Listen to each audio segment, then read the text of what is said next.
आरोप लगाए जा रहे हैं, क्या कहेंगे? राहुल गांधी को जो है लगातार निशाने पर लिया जा रहा है। देखिए, राहुल गांधी जी सच्चे मन से इस देश की सेवा करते आ रहे हैं। उनका परिवार, चाहे श्री राजीव गांधी जी थे, देश के प्रधानमंत्री थे, चाहे श्रीमती इंदिरा गांधी थी, जो देश की प्रधानमंत्री थी, इस देश की एकता और अखंडता के लिए पिता ने भी बलिदान दिया, दादी ने भी बलिदान दिया। उन पर इस प्रकार के आरोप लगाकर राजनीतिक रोटियां सेकने वाला कार्य नहीं होना चाहिए। ये बड़ा दुर्भाग्यपूर्ण है कि हमारे नेता माननीय श्री राहुल गांधी जी पर ये एफआईआर दर्ज की गई है, और जिस प्रकार की एफआईआर दर्ज की गई है वो एफआईआर बनती नहीं है, लेकिन राजनीतिक प्रताड़ना जो है उस उद्देश्य से ये एफआईआर दर्ज की गई है। मेरा मानना है जो परिवार देश के लिए शहीद होते हैं, उन परिवारों के जो बेटे या बच्चे होते हैं वो हमेशा देश की एकता और अखंडता के लिए आवाज़ उठाते हैं। राहुल गांधी जी ने कन्याकुमारी से लेकर कश्मीर तक की यात्रा इस देश के लोकतांत्रिक मूल्यों को मजबूत करने के लिए की। समाज में जो भाईचारे की कुछ कमी आ रही थी, उस भाईचारे को बनाने के लिए उन्होंने ये यात्रा की। यही मैं कहना चाहता हूँ। तो क्या लगता है कि गृह मंत्री की जो स्टेटमेंट थी उससे जो है ध्यान भटकाने के लिए राहुल गांधी को टारगेट किया जा रहा है? निश्चित रूप से राजनीतिक में ध्यान बंटवाना जो है एक राजनीति का प्रमुख है, उससे ध्यान भटकाने के लिए ये कार्रवाई की जा रही है। धन्यवाद। सदन में कहा था कि करप्शन पर जीरो टॉलरेंस। देखिए, करप्शन ये जो मुद्दे थे, वैसे जितने भी मुद्दे हैं, अब जनक राज जी के पेपर से एक पत्र जो है वो अपलोड होता है, और भारतीय जनता पार्टी ने कच्चा चिट्ठे में जो मुख्यमंत्री कार्यालय पर आरोप लगाए, कहाँ से अपलोड हुआ? वो भरमौर से हुआ। एफआईआर दर्ज हुई, वो व्यक्ति 3 दिन के लिए अरेस्ट रहा, उस व्यक्ति ने स्टेटमेंट दी।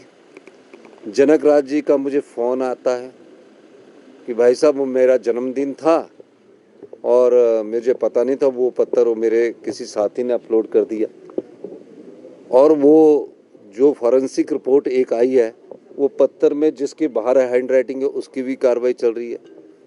तो मैंने बोला आपने गलत किया है। बालूगंज थाने में एफआईआर हुई। मैंने बोला आपने ये जो पत्र अपलोड क्यों किया? कि मेरे ऑफिस में आया, मैंने अपलोड कर दिया, और किसी ने क्यों नहीं किया?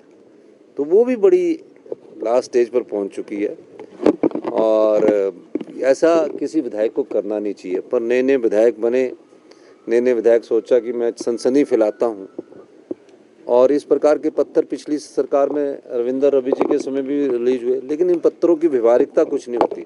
लेकिन कभी भी किसी सरकार को बदनाम करने की जो भी कोशिश करती है उसका अंत तो होना चाहिए ना।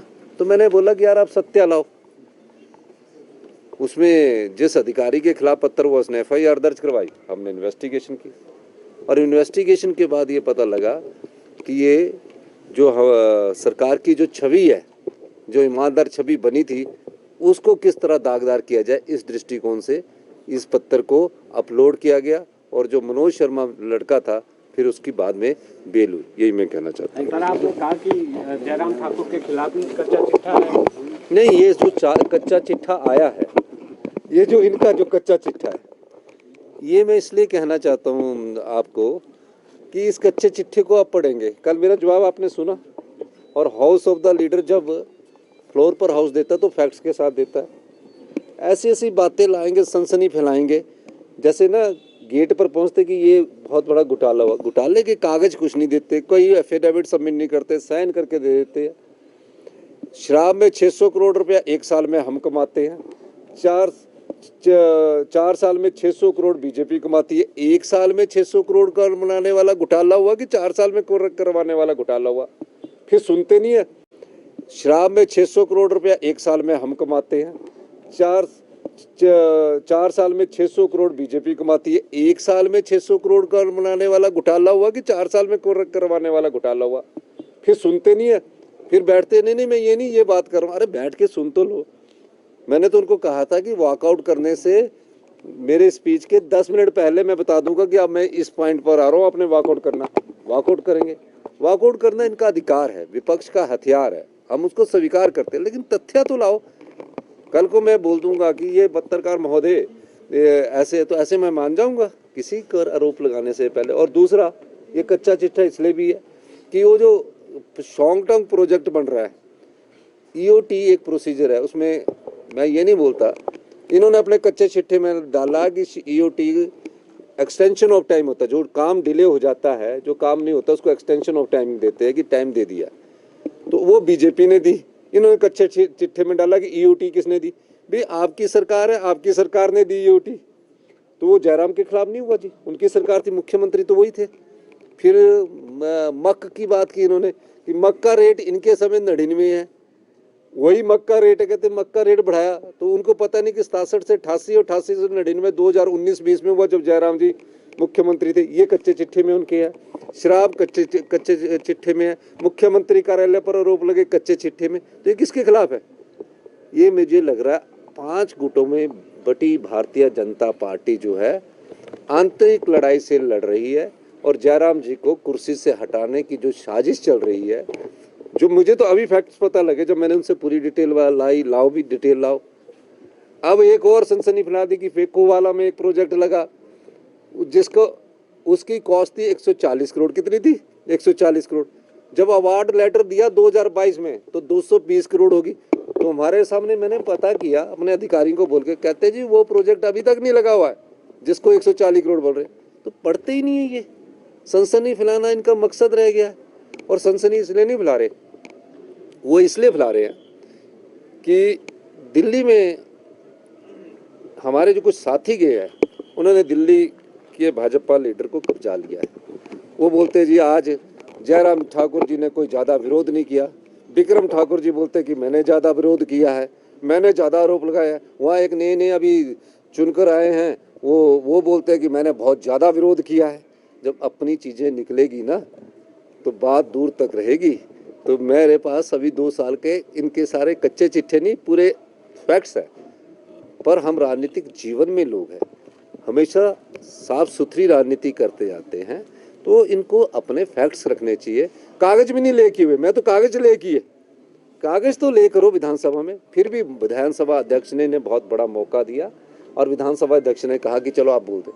फिर हमने सोचा गवर्नर एड्रेस की तरह बोल रहे हैं कि ये है वो है, लेकिन जब ऐसी बात करते हैं तो ये नुकसानदायक है। और माननीय आंतरिक पढ़ाई है, कोई जयराम जी को उनकी कुर्सी से हटाना चाहता है, कोई बिंदल जी को उनकी कुर्सी से हटाना चाहता है। तीसरा ग्रुप है अनुराग गुट है, उनके खिलाफ FIR दर्ज हो रही है, उनका नाम हमारे साथ जोड़ा जा रहा है। और एक चौथा ग्रुप है नड्डा जी का, एक 5वां ग्रुप है जो 10 MLA की है, तो उनका भी एक ग्रुप है, वो अपनी राजनीति कर रहा, उनकी चलती ज़्यादा है, इनकी बेचारों की चलती कम है। वो अगास्त ये बेचारे जितने भी MLA 20-20 साल से भारतीय जनता पार्टी के जो MLA है, पार्टी का झंडा उठा रहे थे, संगठन का उठा रहे थे, वो प्रधानमंत्री से मिल नहीं सके। जो हमने भेजे हैं वो मिल ली है।